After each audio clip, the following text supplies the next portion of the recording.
Welcome to this video, and this is a short video to share how to save a list. And there are times where we just are looking for the same people or dicing and slicing our pipeline in the same way or our projects in the same way, that it makes sense to actually create a saved list rather than just carry on putting those filters in each time. It will save you time to save it as a list, and it will be way less stressful. So we would go to people and organizations. We would click on reset filters because that's always just a good thing to do to make sure that we haven't already got anything in there. And then we would decide what we wanted to create a list for, who we wanted to find, who we wanted a list of. So sometimes we can just create a nice simple list by tag. So we would perhaps choose everybody on the system who is an active client and who is perhaps tagged as a potential client as well. And we would click on apply. So we now have 14 contacts there.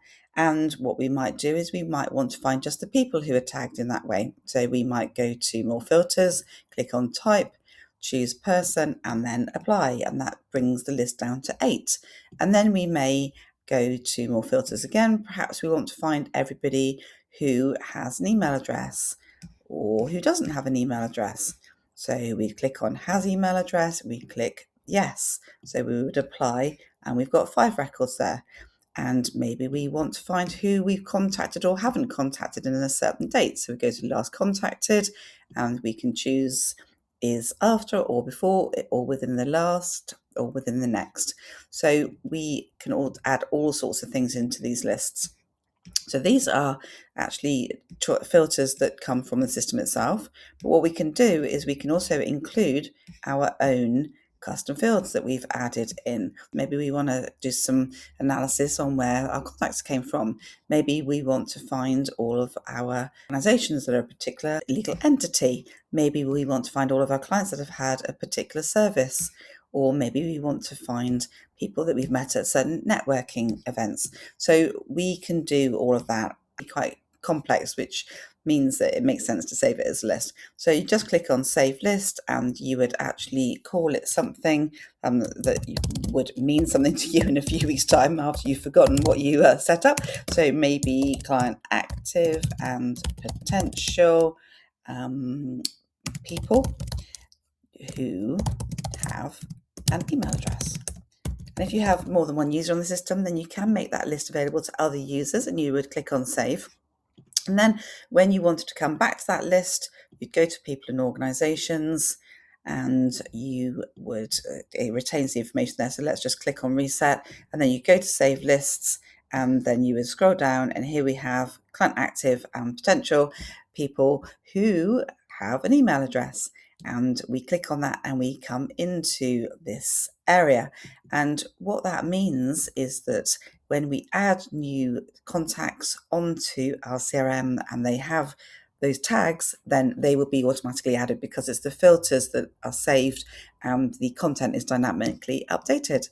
So we can do the same thing on the sales pipeline. We would go to the list area and we would maybe choose a particular pipeline. So let's go to sales pipeline dem, and we might want to find opportunities that are in a certain milestone, or maybe by primary contact name, or by probability, or when they were added on, and again to us by the system. What we can actually do is we can include our own custom fields in here. So maybe ones that are interested in a certain service, or maybe ones that contacted us on a certain date.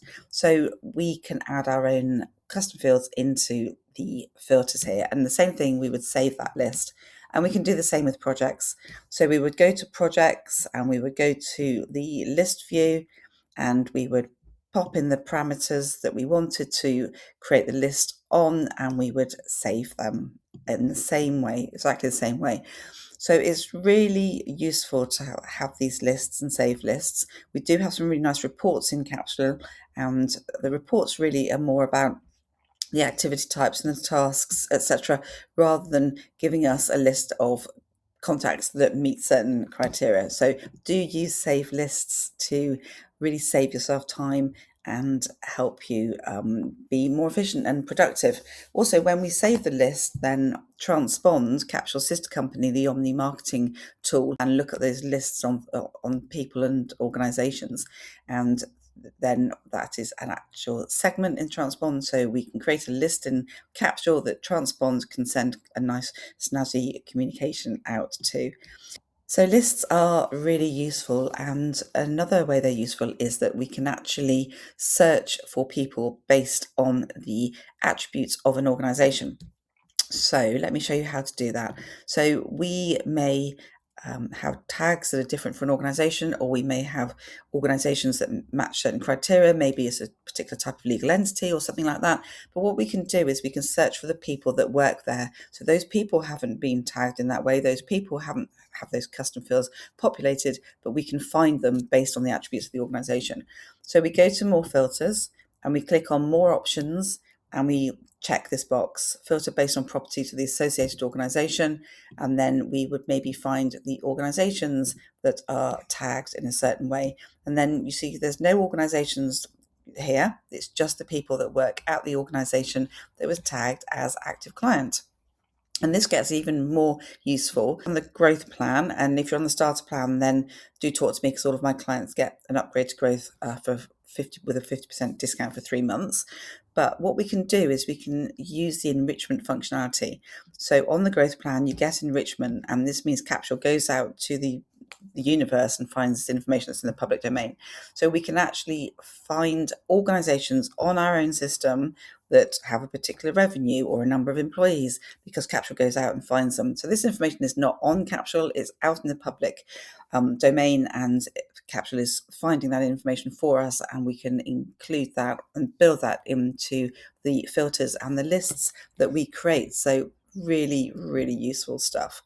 So I hope that you found this video useful. Thank you for watching. If you did like it, then please pop a like on the bottom, and do subscribe to my channel. I share lots of help and hints and tips on Capsule and on Transpond. So thank you for watching.